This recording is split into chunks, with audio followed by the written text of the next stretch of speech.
amigos telespectadores da Rede Vida de Televisão e do programa Páginas Difíceis da Bíblia.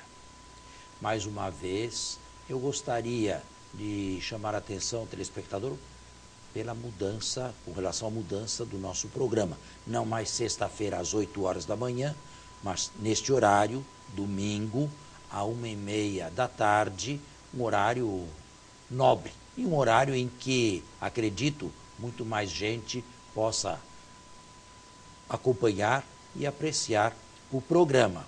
Eu recentemente estive na Paraíba e diversas pessoas me perguntaram lá a respeito deste programa. Eu falei, mas eu preciso da ajuda de todos para a divulgação do novo dia e do novo horário. Muito obrigado. Nós estávamos... vamos continuar, não é? A leitura da Paixão de João, né? Estamos no capítulo 18. Sim. E nós fizemos aqui o senhor adiantou um pouco, atrasou um pouquinho, falou algumas coisas. Sei. Então nós vamos retomar aqui a partir do versículo 15 do capítulo 18. O que já falei fica falado, né? Não Isso. vou intervir mais. É só para poder dar continuidade no ponto certo aí. Certo. Ora, Simão Pedro, junto com outro discípulo, seguia Jesus. Bem, atenção. Aqui, é claro que não contradiz os sinóticos, todos o abandonaram. Porque se seguia, não seguia de perto, e seguiu para o pior. Não era mais um discípulo afeiçoado a Jesus. Esse discípulo era conhecido do sumo sacerdote e entrou com Jesus no pátio do sumo sacerdote. Pedro, entretanto, ficou junto à porta de fora. Então o outro discípulo, conhecido do sumo sacerdote, saiu, falou com a porteira e introduziu Pedro. Os antigos não tinham a preocupação nossa em se autodenominarem. Provavelmente este outro discípulo, de quem não se sabe o nome, tenha sido o próprio discípulo amado. O famoso discípulo amado, que para mim não é João, filho de Zebedeu, é um outro anônimo que está na origem dos escritos joanitas, tanto o Evangelho quanto as epístolas. Deixo o Apocalipse de lado, porque tem um tratamento à parte. A criada que guardava a porta diz então a Pedro: não és tu também um dos discípulos deste homem? Respondeu ele: não sou. Bem, aqui nós temos a ver com as famosas negações de Pedro. Se foi uma só, ou se são três, nunca saberemos. Ao que parece, já nos sinóticos havia a regra dos três. O que provavelmente se tinha dado uma vez só, se multiplicou por três para criar um pouco mais de drama. De qualquer modo, há uma negação. Há muitos exegetas que afirmam o seguinte: em primeiro lugar, esta negação se encontra em todos os evangelhos. Existem exegetas que afirmam que Marcos, o primeiro evangelista, fosse antipetrino, isto é, não estivesse de acordo com Pedro. Para esses exegetas, não são muitos, mas são de peso, Pedro e os outros discípulos apóstolos estariam desenvolvendo um cristianismo triunfalista, na base de sinais, portentos, milagres, e estariam esquecendo da verdadeira essência do cristianismo, que não são os milagres, não é o extraordinário, mas é a cruz. É a cruz do martírio, ou a cruz de cada dia, enfim, a cruz da renúncia. E afirmam que Marcos teria sido o primeiro a introduzir esta nota antipetrina no Evangelho. Marcos não estaria de acordo com a apresentação do cristianismo feita pelos que acompanharam Jesus na vida terrestre e queria ressaltar mais o valor do testemunho da cruz e do martírio. E, portanto, seria uma nota bem negativa e muito forte com relação a Pedro, esta negação. Eu não penso desta maneira e muitos não pensam desta maneira comigo. Primeiro, o próprio Marcos, no início da paixão, afirma ou faz Jesus dizer que momentaneamente, e cita Zacarias, ferirei o pastor e as ovelhas serão dispersas. Mas depois acrescenta, quando eu ressurgir, eu vos congregarei novamente. Bem, aí estão todos e Pedro também. No finalzinho canônico do Evangelho de Marcos, o capítulo 16, versículo 7, o anjo da ressurreição, escreve Marcos, diz às mulheres que levem uma mensagem aos discípulos e a Pedro, que vão a Galiléia e que lá verão Jesus. Portanto, o próprio Marcos não desconfessa Pedro. Agora, é claro, é esta uma afirmação que lança ou sombras pesadas numa figura, qual seja a figura de Pedro. Foi um fato clamoroso, um fato vergonhoso, um fato que não se dá. E aí o evangelista João cria concomitância entre os dois acontecimentos. Enquanto Jesus confessa intrepidamente, sem mentir, sem esconder nada, Pedro nega que o tenha conhecido. Nunca Jesus se sentiu tão sozinho como neste momento em que Pedro, o primeiríssimo discípulo, negasse sequer tê-lo conhecido. Agora, se Marcos não era antipetrino, por que colocar um fato deste, que seja o que for, ainda que Pedro tenha morrido mártir, mancha a sua fama, não é verdade? Mancha o seu nome. Por que Marcos teria colocado isso no Evangelho e por que os outros também o colocaram? Por que João, que não depende literariamente de Marcos, mas depende de uma tradição anterior e comum aos quatro, colocou também? Bem, aqui eu teria que explicar.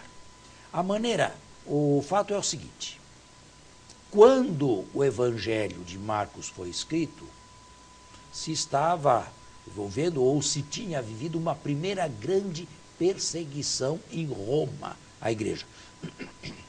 E este Evangelho de de Marcos, provavelmente foi escrito em Roma. Bem, Roma sofreu uma perseguição cristã do ano 64 ao ano 67. Esta perseguição foi dirigida por Nero, o imperador. Mas o que Nero queria com isto? Nero não era anticristão. Nero, no dia 19 de julho de 64 da nossa era, incendiou Roma. Quer dizer, não Roma inteira, incendiou uns quarteirões lá, uns bairros populares, pobres, mal cheirosos, sem esgoto, naquela época não havia essas coisas, né? Casas de madeira, enfim. Nero queria reconstruir uma Roma digna do seu nome. E claro, naquele incêndio doloso de Roma, muita gente perdeu a vida. E aos poucos se foi descobrindo que por detrás daquilo não havia sido um incidente qualquer, mas mando do próprio imperador. Vendo-se acuado entre a cruz e a espada, Nero não teve dúvidas. Resolveu pôr a culpa nos cristãos, mas isto desesperadamente para se salvar. E foi a famosa perseguição de 64 a 67, que só se circunscreveu à cidade de Roma. Nero se suicidou em 68. Agora, nesta perseguição, provavelmente Pedro e Paulo foram liquidados. A tradição nos fala de uma decapitação de Paulo e de uma crucifixão de Pedro. Agora, é uma tradição digna de fé? Sabe, aqui nos dois casos, a hagiografia lançou muita fumaça nesses fatos históricos já há muito tempo e bem próxima aos acontecimentos, de tal monta que fica difícil ao historiador hoje distinguir o que é simplesmente hagiográfico daquilo que realmente aconteceu ou pode ter acontecido histórico. Tanto no caso de Pedro quanto no caso de Paulo. Houve uma hagiografia que empanou um pouco o que era fato histórico bruto, chamemos-lo assim. De qualquer modo, na falta de outras alternativas, tanto para um quanto para outro, do ponto de vista histórico, prudentemente, nós podemos aceitar que ambos morreram em Roma. Não só Pedro e Paulo, mas uma multidão. Agora, o que a igreja não ensina muito é que ao lado de muitos mártires, houve muitos delatores, houve gente que, na hora de dar testemunho, temeu diante do martírio, voltou atrás, houve apostasia, houve apóstatas, houve renegadores e gente que absolutamente não estava disposta a enfrentar o perigo por causa de Jesus. Passada a primeira onda de perseguição, criou-se um problema com esses chamados lapsi, os que caíram, os que derraparam, os que pecaram, os que renegaram Cristo. Existe ainda remissão para eles? Existe perdão para eles? Bem, para mim, Marcos, sobretudo Marcos, mas os outros evangelistas, ao descreverem as negações de Pedro, tinham em vista, ou tinham em mira, um desejo, digamos, pastoral. Se Jesus foi indulgente com Pedro, se Jesus perdoou Pedro, Jesus estaria disposto a perdoar aqueles que, como Pedro, na perseguição de Nero, negaram também o próprio Cristo e, através da apostasia, com o preço da apostasia, não pagaram a fé com a própria vida. Bem, nós temos que fazer um intervalo e já voltamos. Muito bem, se o que eu disse é verdade e se eu estou certo, existe um porquê e uma explicação e uma justificação da descrição das negações de Pedro. O próprio Pedro pode ter contado isto, pode ter, mas eu não posso provar se Pedro mesmo, numa espécie de penitência pública, narrou isto a alguém. De qualquer maneira, é uma maneira de se compreender o porquê desta insistência e destas negações. De fato, por detrás, nada somente histórico, mas uma preocupação, digamos, pastoral. Padre, prosseguimos então com a leitura no capítulo 18 de João, a partir do versículo 18. Os servos e os guardas fizeram uma fogueira, porque estava frio. Em torno dela... De fato, março, abril, começo de abril, fim de março, começo de abril, ainda é frio na Palestina, sobretudo de noite, em Jerusalém. Em torno dela se aqueciam. Pedro também ficou com eles, aquecendo-se. O sumo sacerdote interrogou Jesus a respeito dos seus discípulos e acerca da sua doutrina. É o evangelista criando simultaneidade entre a negação de um e o destemor do outro.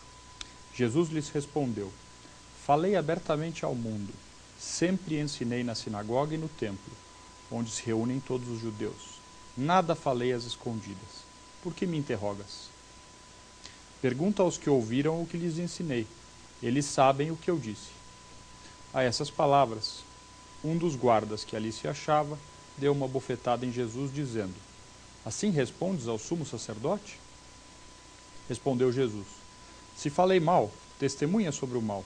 Mas se falei bem, por que me bates?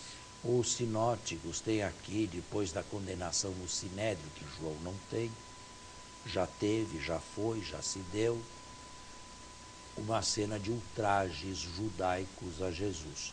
Cuspir no rosto, puxar a barba, puxar o cabelo, enfim, ultrajes físicos. É difícil aceitar esses ultrajes do ponto de vista histórico, porque seria fazer rebaixar muito aqueles nobres membros do Sinédrio. Imagine cada um levantando da sua poltrona para ir cuspir ou escarrar no rosto de Jesus. Isso aqui, mas provavelmente está aí por causa da alusão às profecias, melhor, aos cânticos do servidor de Isaías. Não é? E é a prova de que a paixão, antes de ser escrita, foi pensada, foi meditada à luz de textos da Sagrada Escritura do Antigo Testamento. Este também. Prosseguindo do versículo 24 em diante, Anás então o enviou manietado a Caifás, o sumo sacerdote. Que já tinha, neste caso, feito uma reunião do Sinédrio, e não é mais o caso de repeti-la. Sem mais, o despacha a Pilatos. Simão Pedro continuava lá, de pé, aquecendo-se. Disseram-lhe então, não és tu também um dos seus discípulos? Ele negou e respondeu, não sou. Um dos servos do sumo sacerdote, parente daquele a quem Pedro decepara a orelha, disse, não te vi no jardim com ele? Pedro negou novamente, e logo um galo cantou. Bem, já expliquei todas as negações de Pedro, não é o caso de voltar a isso. Né? Seguimos então. Então de Caifás conduziram Jesus ao pretório. Vejam, este evangelista aqui não traz nada de uma sessão do Sinédrio, noturna, como em Marcos e Mateus. Não traz, porque esta sessão já teve, já existiu, já houve, dias atrás. E provavelmente aqui João conserve uma recordação mais precisa desta reunião. Era de manhã. Eles não entraram no pretório para não se contaminarem e poderem comer a Páscoa. Esta é uma nota irônica do evangelista. Eles tinham tantos escrúpulos em não entrar no pretório para poderem comer o cordeiro pascal naquela noite, mas estavam entregando o verdadeiro Cordeiro de Deus, que tira o pecado do mundo, e assim apressando a vitória de Jesus e a própria derrota. Esta é a teologia do evangelista. Pilatos, então, saiu para fora ao encontro deles e disse, que acusação trazeis contra este homem? Bem, aqui à primeira vista parece isso contraditório com alguma coisa ou com algo que eu já disse anteriormente. Se Pilatos estava interessado em saber quem era Jesus, se Pilatos tinha curiosidade de conhecer Jesus e interrogar Jesus, se Pilatos pediu auxílio dos judeus ou das autoridades judaicas, e se até, de acordo com este evangelho, mandou alguns soldados juntos com a patrulha do templo, algum reforço militar, que encenação é essa? Que acusação trazeis? Bom, isto se pode explicar de diversas maneiras. Na verdade, Pilatos pode ter tido curiosidade, pode ter colaborado na captura de Jesus, esperando que o Sinédrio decidisse alguma coisa. Mas agora que o Sinédrio leva Jesus a Pilatos, Pilatos deve se comportar como um juiz neutro.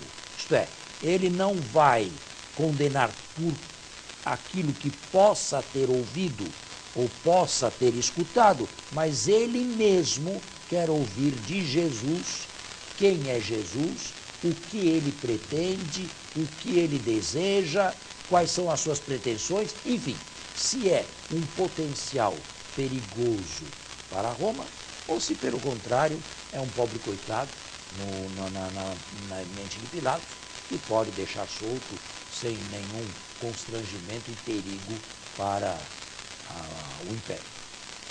Pilatos, agora atenção, é a primeira vez que Pilatos aparece aqui no Evangelho. O evangelista lhe dá o nome e o sobrenome, Pôncio Pilatos. Agora, não lhe dá o prenome, o nome anterior. Algumas tradições dizem que ele se chamava Lúcio, mas sobre isso nós não temos nenhuma certeza. Se diz também que era casado com uma mulher chamada Prócula, ou Cláudia Prócula. Também não temos nenhuma certeza a respeito das relações familiares de Pilatos. Ele era de nobreza equestre, isto é, baixa, não senatorial, e governou a Palestina como prefeito romano de uma província pequena, de 26 a 36, 11 anos, né? E, portanto, foi o que condenou Jesus nesse período aí. Jesus morreu, feito o cálculo astronômico, no dia 7 de abril do ano 30. Todos os evangelistas dizem que foi uma sexta-feira, aquela sexta-feira de João era 14 de Nisan, portanto, com auxílio do cálculo astronômico, se pode chegar ao dia 7 de abril do nosso calendário gregoriano do ano 30. Este é o dia provável da morte de Jesus. E foi este o representante, o mísero representante do império e da justiça que vai condenar Jesus. Agora, eu acho que o nosso tempo está encerrado, não é verdade? Então, vamos encerrar a leitura, não vamos continuar, mas nós, se Deus quiser, voltaremos na semana que vem. Obrigado. Até o próximo domingo, uma boa semana a todos. Um bom domingo a todos e até nosso próximo programa.